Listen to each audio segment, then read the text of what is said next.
세상의 모든 지식 언더스탠딩.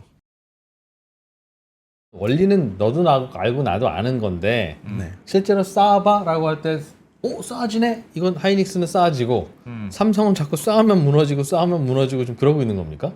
컨셉은 알고 있는 건데? 또 그 컨셉 하니까 떠오르는 저기 떠오르는 음식이 있으십니까? 자 저기 화면을 또 좀 하나 이런 예. 저기 뭐 일단 오른쪽 보시면 예. 웨하스잖아요. 예. 웨하스를 가만히 유심히 한번 보십시오. 지금 제가 웨하스를 여러 개 쌓아두긴 했는데 웨하스 하나만 유심히 보시면 예. 그 안에 이 비스켓 같은 게 하나 있고 또 소스가 발려 있고 또 비스켓이 있고 저것도 이렇게 층층이 층층이 들어있네요. 있죠. 그렇지. 자 이게 예. 흰색 이게요 웨이퍼입니다. 웨이퍼. 흰색이 웨이퍼. 못 믿으시겠으면 편의점 가셔서 웨하스를 웨하스 보면 영어로 예. WAFER이라고 써 있죠. S까지 있어요. S, 복수요. wafers. 네, wafers. 여러 개가 이렇게 웨이퍼 들어 있어. 그래서 이 웨이퍼 여러 개를 지금 쌓은 거고 그 사이에 본드 같이 붙인 게 이제 초콜릿 초코 크림인 크림. 거죠. 요게 딱 HBM이랑 똑같이 생겼다고 보시면 됩니다. 오 그래요? 웨이퍼하고 HBM 중간에 들어가는 건 뭔데요? 여기는 이제 그 바닐라 크림이지만 예. 실제 HBM에서는 이제 언더필 하는 요즘에 그 SK 하이닉스에서 얘기하는 어드밴스드 그 MR 머프라고 하니까 좀 이상한데 저는 예. 미스터 MUFC 예. MR이니까 미스터 예. MUF 선생님이 예. 이게 녹여서 물질을 넣죠. 그 물질이 뭔지는 이제 일본의 모 회사와 독점 계약이 돼 있어서 아직은 다른 기업은 못 쓰고 있고요. 그 계약이 종료될 때 또 한번 판이 바뀌겠죠.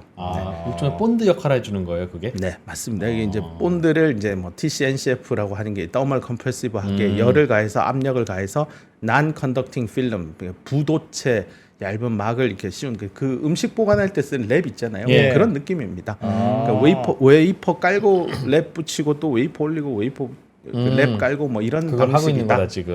예, 그거를 층층이 하는 게 이제 삼성전자와 마이크론의 방식이고요.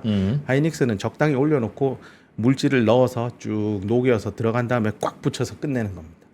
근데 저게 한 서로 장 한 장 하지 서로 않고. 연결이 돼 있어야 되잖아요. 서로. 서로 연결되기 위해서 실제 HBM에는 여기 가운데 이쑤시개 같은 게 1024개가 현재 꽂혀 있습니다. 세로로. 네. 예. 네, 그게 이제 스루 실리콘 비아 TSV. 흔들리지 말라고. 네, 뭐 흔들리지 말는 전기도 통하고. 전기를 통하는 게 더 큰 목적이고요. 이제 알려진 바는 1024개의 TSV만 있다라고 하는데 실제는 그거보다 훨씬 많은 기둥이 있습니다. 왜냐하면 열을 잘 빼야 되니까. 예. 예, 파워 비아, 더멀 비아라고 그 주변에 기둥이 훨씬 많이 있습니다. 그 설계 능력은 이제 SK 하이닉스가 가진 독자적인 설계 그 기술이. 기둥으로는 전기도 흘리는 기능이 있어요? 전기를 필요하면 흘릴 수도 있겠지만 보통은 굳이 흘리지 않죠. 그건 예. 발열의 네, 목적으로. 또는 이렇게 오징어 저기 그림이 있잖아요. 오징어 휘는 거. 예. 이런 휘는 걸 방지하기 위해서 기둥을. 예. 아하. 요거 지금 제가 들고 온 오징어는 이제 열을 가하잖아요. 우리 이거 HBM도 다이와 다이를 붙일 때 열을 가하잖아요. 예. 열을 가하는데 이게 휘는 이유는 오징어가 얇아서 그래요. 예. 근데 여기 웨하스에 보시면 여기 웨이퍼 다이도요. 실제 웨이퍼 생산할 때는 0.5mm 정도의 두께인데요. 예. 그 0.5mm 두께 가진 거 8개 쌓으면 그 엔비디아에서 원하는 HBM의 폼 팩터라고 그 높이 그걸 기준을 못 맞춥니다. 너무 높아져요. 예. 그래서 그걸 낮춰야 돼서 어쩔 수 없이 D램 다이 칩의 뒷면을 갈아야 됩니다. 얇게. 예. 그럼 이렇게 찰랑찰랑해질 수준까지 얇아져요. 거의 예. 한 50 마이크로미터까지 낮추거든요. 거기에 열을 가하면 그게 휘어지겠네 오징어처럼. 오그라드는 건 난리가 나는 거죠. 그걸 어떻게 제어할까? 엔지니어들이 이렇게 오징어 구우면서 야 이거 오징어 어떻게 오그라들지 않게 할까? 예.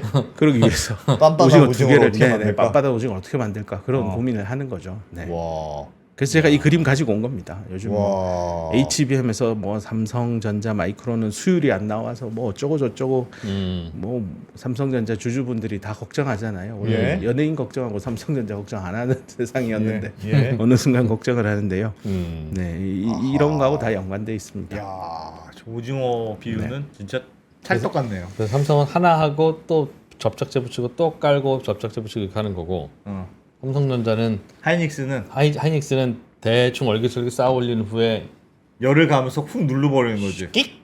어. 뭐 그런 효율적이네요. 하이닉스가 효율적인 방식 아닙니까? 뭐 이견이 있을 수는 있는데요. 대체로 양쪽 다 현재는 좋은 기술이라고 평가받고 있고요. 예. 하이닉스 같은 경우 한 80% 정도 수율을 달성하고 있기 때문에 뭐 현재는 미스터 MUF 선생님의 기술이 더 우세하다라고 의견이 있습니다. 네. 반도체 칩을 구성하는 최소의 부품 트랜지스터. 예. 이 트랜지스터의 크기를 어떻게든 줄여서 반도체 칩 안에 들어가는 트랜지스터의 부품의 개수 네. 를 2배씩 2년마다 늘려오는데 성공해 왔고 예. 그 결과물이 우리가 이제 AI 시대가 열리기 시작하는 이 시점까지 왔는데 예. 네. 이쯤 되니까 뭐 2나노, 1나노 하니까 더 줄일 곳이 없는 거죠. 그래서 이제 엔지니어들이 방법이 없다. 가로 세로로 줄여서는 답이 안 나오니 어떻게 할래? 위로 올리자 해서 나온 겁니다. 그래서 이제 버티컬 네. 방향으로 이제 그게 기술들이 칩내시고. 발전되고 있고요. 그 하나가 이제 HBM은 이제 동종의 칩을 쌓은 겁니다. 근데 동종 하니까 반대말이 이종. 그러면 CPU 위에 GPU 올리고 GPU 위에 HBM 올리고 예. DRAM 올리고 하는 그럼 어떤 컴퓨팅 시스템을 칩을 쌓아서. 쌓아서 만드는 세상 그게 이제 헤테로지니어스 인테그레이션. 네. 각 글자만 따면 HI. 발음하면 하이. 하이. 하이. 안녕. 더 높지? 하이. 뭐 이런 시대가 열린다라고 하고 있습니다. 그래서 이제 위와 아래 방향으로 반도체 제조 공정 기술이 발전해 가고 있습니다. 과거에는 가로 세로를 어떻게 줄일까? 예. 하나의 평면 위에 어떻게 부품을 더 넣을까? 예. 여기에 혈안이 돼 있었다면 이제는 평면 위에 어떻게 쌓을까? 그러니까 양면 피자와 같습니다. 네. 쌓는 것도 좀 작게 쌓는 것도 이슈입니까? 그래도 크기가 작아져야 되니 그런 건 이슈는 아니에요. 그거는 이제 칩의 기능을 구현하기 위해서 뭐 1제곱밀리미터짜리 뭐 3제곱밀리미터짜리 예. 있으니까 그거는 이제 칩 사이즈가 서로 다르니까 예. 옆으로 붙일 수도 있고 또는 뭐 큰 걸 밑에 깔고 작은 걸 위에 올릴 수도 있고 그건 이제 설계하기 나름입니다. 네. 소자 내부에서는 위로 올라가기 위해서 CPAT이라고 트랜지스터 위에 트랜지스터 올리는 기술이 개발되고 있고 예. 또 아래쪽도 전력망에 해당하는 금속 배선을 웨이퍼 밑에 붙이는 일도 일어나고 있는데 이거는 트랜지스터 기준으로 스카이워드 방향으로 위아래 방향으로 버티컬리 기술이 나가고 개발되고 있고요.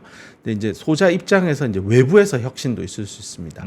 그게 이제 나는 트랜지스터의 크기가 딱 정해져 있는데 예. 내가 더 못 주니까 그럼 나랑 덩치 똑같은 네가 내 위에 올라와. 근데 어떻게 붙일 거야? 네, 이런 이슈들이 이렇게 해서 나오는 기술이 이제 하이브리드 본딩 기술입니다. 이게 붙일 때 만나는 접합면이 금속하고 옥사이드가 노출되어 있는 표면 둘을 붙여야 됩니다. 예. 그래서 하이브리드 본딩이라고 합니다. 이게 면이 금속만 있는 게 아니에요. 금속면 붙이면은 이건 하이브리드 본딩이 아닌데요.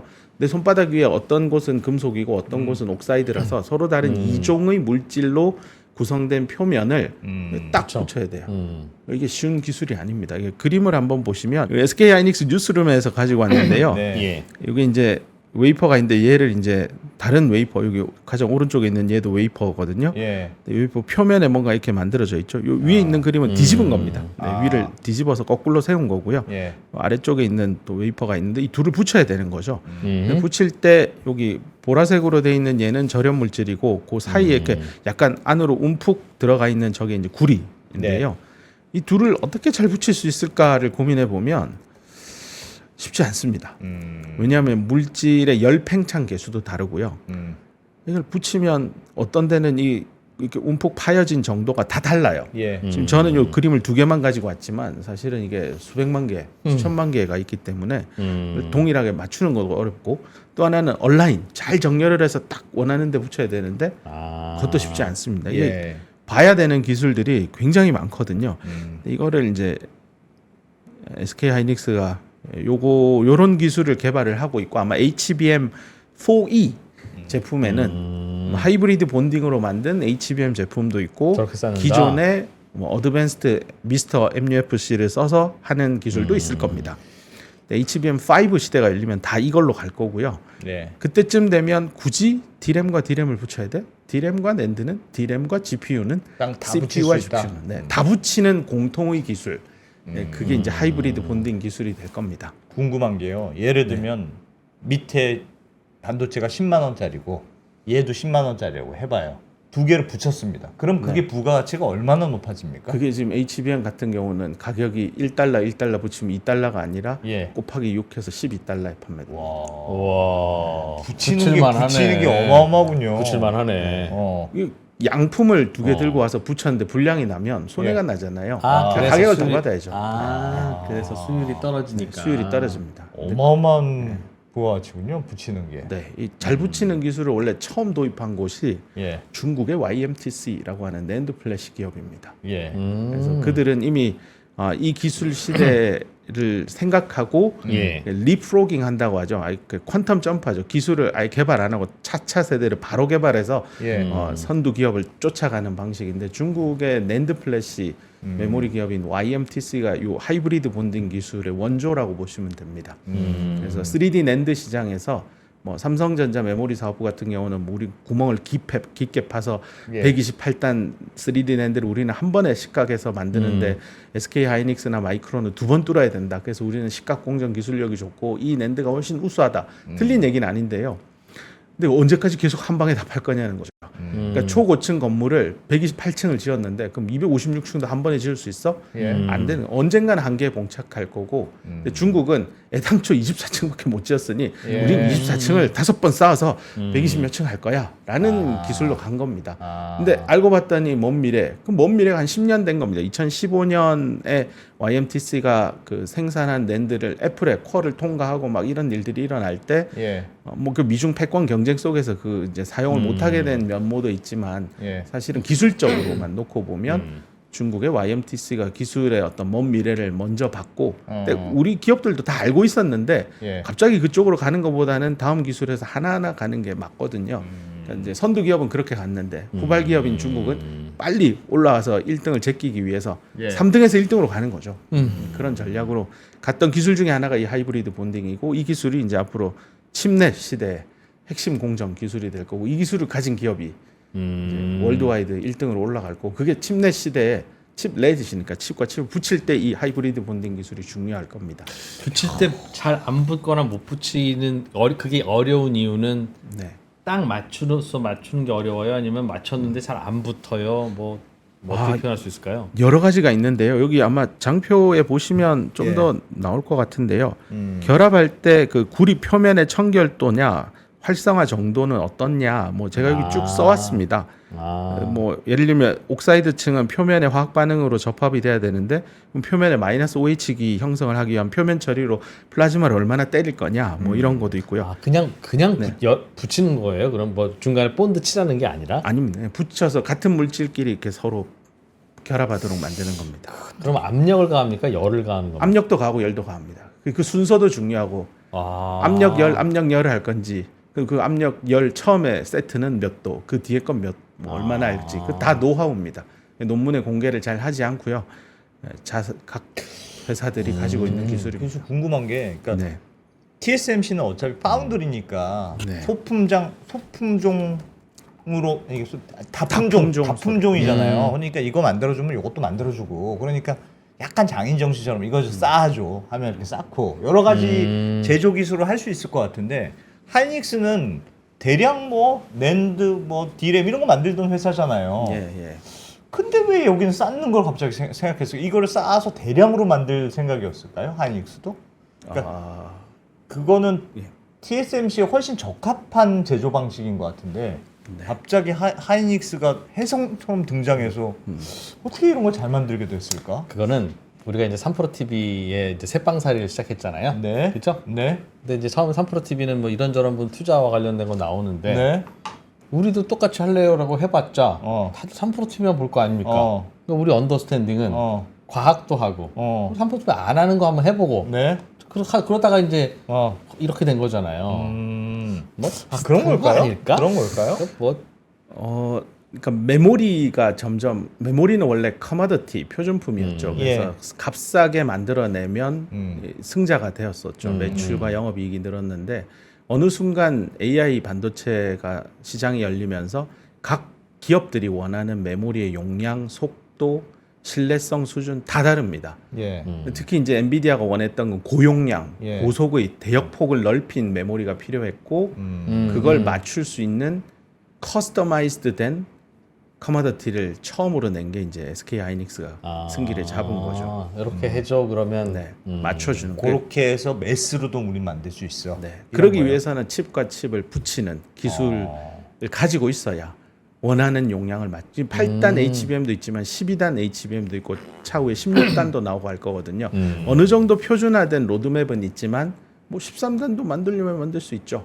그럼 나중에 엔비디아만 고객이 아니라 모 기업은 우리 14단 HBM이면 충분해. 네. 16단 너무 비싸. 근데 12단은 우리 스펙에 맞지 않아. 뭐 13단 그렇게. 만들어 줄래? 하면 만들어 주는 그러면 이제 메모리 파운드리화가 됩니다. 고객의 주문에 기반해서 메모리 칩을 찍어내니까 영업이익이 온탕냉탕을 왔다 갔다 하는 게 아니라 꾸준하게 성장하는 메모리 파운드리 시대로 가는 거죠. 그걸 SK 하이닉스가 생각하고 인디애나주에 첨단 패키징 공장을 지어서 주문에 기반한 메모리 상품을 내는 전략이죠. 전략으로. 야 예전에 그런 얘기 들었어요. 이게 하이닉스가 SK 인수되기 전에 돈 없고 서럽던 하이닉스 시절에 네.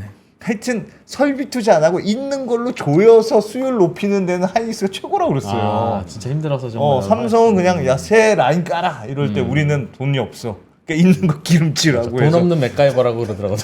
돈 없는 맥가이버. 자기들끼리. 저는 SK 하이닉스가 정말 이렇게 연구의 대상인 게 예. 죽지 않는 DNA를 가진 기업인 것 같습니다. 어. 정말로 죽지 않았었습니다. 그 역사를 보면 예. IMF 때도 망해야 당연한 기업이고 2005년 때도 그럼요. 마이크론에 매각됐어야 마땅한 기업인데 예. 살아났고 금융위기도 빠르게 극복했고 SK에 편입되면서도 적자 덩어리였는데 계속 투자를 받았고 근데 그 결과물이 지금의 SK 하이닉스가 된 거잖아요. 그 구성원들 몇몇은 LG, 현대, SK 이 세 개의 기업 문화가 혁신의 용광로처럼 붙어서 그러니까 삼성 문화만 빼고 세 개의 우리 재벌 3대 그룹의 문화가 다 들어가 있는 녹았죠. 거죠. 그렇죠. 거기 있는 구성원분은 이직을 한 번도 안 했는데 LG 있다 현대 갔다가 그런 분도 계십니다. 그렇죠. 그런 혁신의 그렇죠. 문화를 가진 게 SK 하이닉스고 사실 야. SK텔레콤이 이제 중간지수 스퀘어로 되면서 그 텔레콤이 가진 건 꾸준하잖아요. 영업이익 많이 안 늘잖아요. 근데 적자가 안 나잖아요. 근데 거기에 하이닉스라는 업과 다운을 하는 이 둘을 붙이면 네. 예, 영업 흑자에서 왔다 갔다 하는 거죠. 포트폴리오가 흑자가 되는 더 나냐 덜 나냐의 차이. 음. 이런 것들을 꿈꾸면서 이제 SK그룹은 ICT 기업 위주로 해서 하이닉스, 텔레콤을 묶어서 같이 가는 그런 큰 그림도 생각하고 있습니다. 그런 면에서 삼성은 이걸 왜 늦었을까요? 그러니까 삼성은 사실은 생각해 보면 파운드리도 있지 않습니까? 그러니까 그런 제조 기술도 중요하고 매스도 갖고 있었는데도 불구하고 네. 게다가 1등이니까 여유도 있잖아요. 야 이런 것도 해봐, 저런 것도 해봐. 원래 1등은 돈 안 돼도 다 하는 거 아닙니까? 네. 근데 왜 그걸 안 했을까요? 아 이것도 비유가 적절한지는 모르지만 네.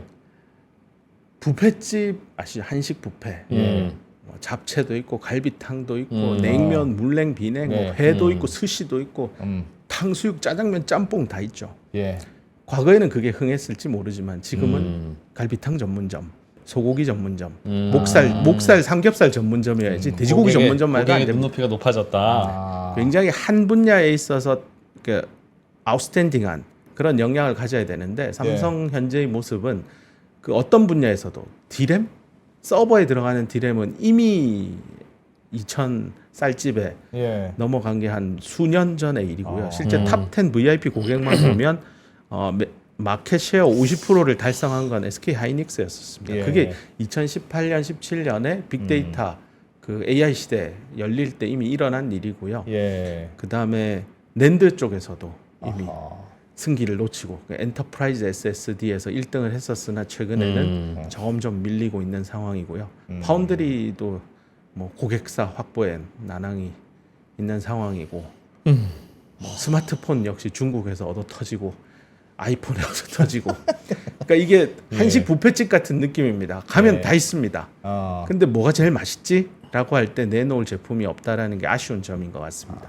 좋게 얘기하면 원스톱 서비스 턴키 방식으로 한 번에 다 된다. 예. 좋은 얘기지만 그중에 제일 잘하는 게 없으면 그 한식 뷔페집은 망할 수밖에 없는 상황으로 갈 겁니다. 그걸 돌파하는 어떤 뭐 썸띵 뉴가 나와야 되는 상황이라고 생각하고 있고 개인적인 의견입니다만 삼성 파운드리의 미래는 인텔 파운드리도 마찬가지일 것 같은데 디자인 하우스로 역할을 더 강화하는 게 즉 각자 AI 칩을 설계하고 싶어 하거든요. 예. 미국에 가보면 아, 그 설계까지 설계해주는 그 서비스를 하면 됩니다. 아, 그러니까 파운드리보다는 약간 팹리스스럽고요. 예. 팹리스보다는 약간 파운드리스럽고 중간 영역에 아. 보통 디자인 서비스 프로바이드라고 하는데 그 사업 모델 영역에서 삼성의 어떤 역할을 가져가면 살아남을 수 있지 제품에 않을까. 딱 필요한 반도체까지 우리가 설계도 해줄게. 그러니까 이 프로님이 만들어도 줄게. AI 서비스 해야 되는데 야, 이게 칩 뭐가 필요하면 상담해주고 칩 설계해가지고 만들어서 갖다 주는 거죠.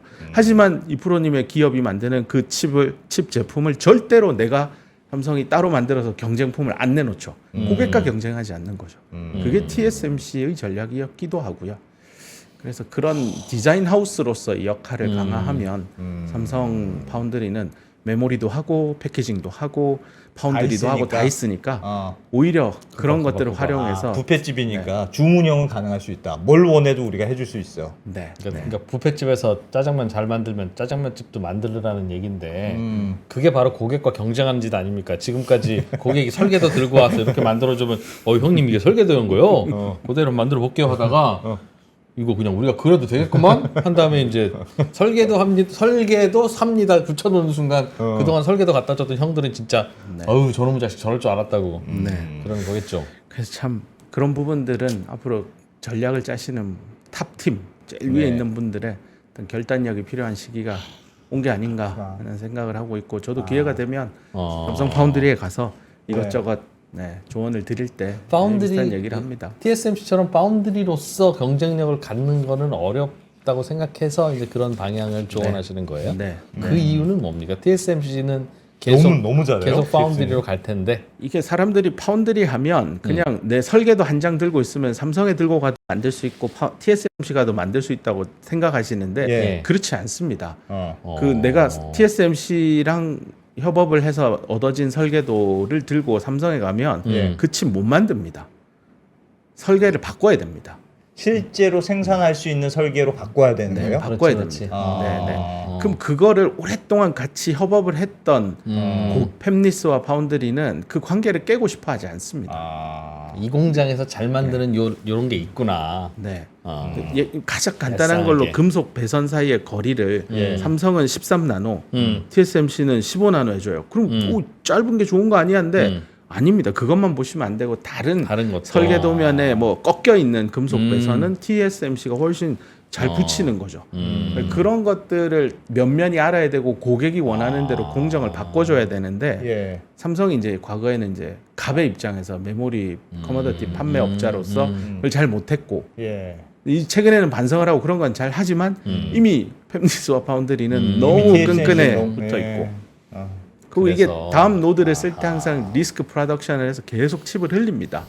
그런 거 할 때 삼성도 아마 테스트 받고 다 할 텐데 근데 왜 자꾸 TSMC를 하냐? 또 하나의 이유가 바로 캐파 차이입니다. 예. 파운드리라는 게 내가 100이라는 물량을 댈 수 있으면 예. 영업 현장에 가보면 난 80밖에 안 한다라고 영업합니다. 20을 세이브를 하거든요. 왜 그런 걸 하냐면 갑자기 고객 10명이 있는데 다 같이 좀 뭘 한 10%더 물량을 해달라고 하면 예. 해줄 수도 없고 안 해줄 해줄게 수도 없고. 할 수 있는 그게 TSMC의 전략이었는데 덩치가 크기도 하고 또 그런 영업 능력을 갖추었는데 예. 삼성전자는 T사 대비 3분의 1밖에 안 돼요. 그리고 고객사도 많이 못 물어오고 물어와도 그 대응 능력이 항상 1등 큰형님은 100인데 너는 30밖에 안 되는데 우리 20밖에 없어요라고 안 하니 30 있어요라고 전력을 다해 얘기했더니 너 50 할 수 있어 하면 못하는 미쳐버린 거예요. 거죠. 장비를 사서 뭘 증설을 해야 되는데 못 쫓아가죠. 작은 집에 진짜 서러움이네. 뱁새구나 뱁새 항새 쫓아가려다가 그래서 고객과의 관계, 그 다음에 캐파, 역량에서 차이, 그다음 정말 캐파 차이는 힘들겠다. 결국 그래서 왜 삼성은 막 시키면 말도 없고 그냥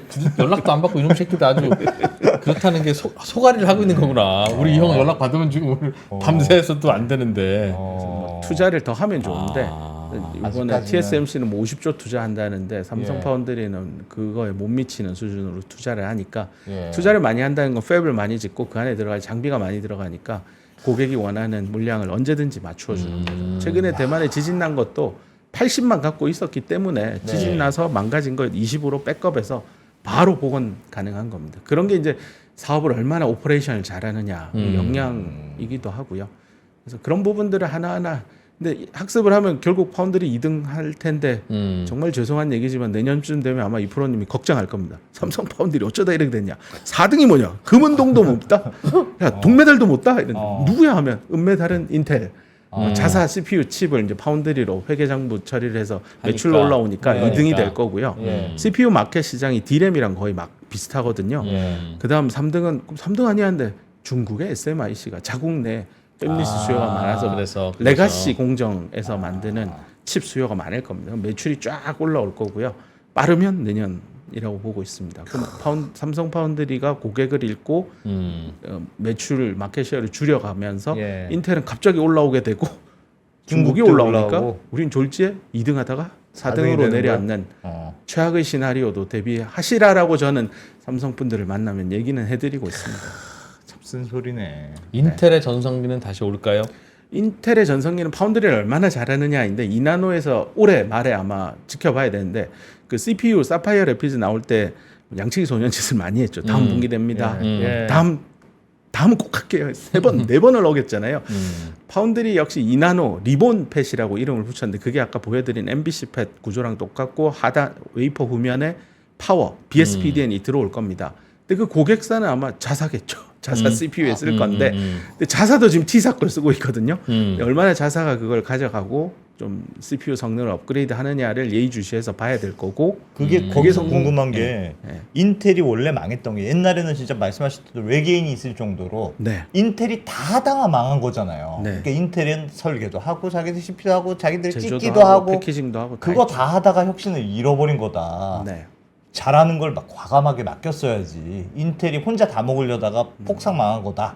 뭐 폭삭 망했다는 건 좀 심하지만 아무튼 그런 지적이 있었는데 그래서 결국은 파운드를 뗐지 않습니까? 네. 그리고 그냥 우리 그래 TSMC에 맡겨 이렇게 하다가 지금 다시 미국 정부의 방향에 맞춰서 우리가 그럼 제조까지 다시 하자.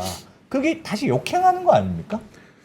역행이라기보다 이제 이게 총칼로 전쟁하는 시대가 끝나고 반도체 칩으로 전쟁하는 시대가 열렸잖아요. 그 과정에서 경제 안보라는 개념 하에서 예. 반도체 칩은 이제 산업의 쌀이고 예. 특히 무기의 핵심 부품이다 보니까 이거는 자국 내 북미 대륙 내에서 첨단 칩을 못 만드는 건 국가의 안보의 위기다라고 판단했기 때문에 네. 그 미션을 받은 기업이 이제 1등 기업인 인텔 또 제조 팹을 북미 지역에 지어라라고 해서 7나노 그들은 10나노를 그냥 단순히 이름만 7나노로 바꿨는데요. 네, 네. 5나노, 3나노, 2나노를 지원 직접 보조금을 받아서 만들어내겠다라고 얘기하고 있는 거죠.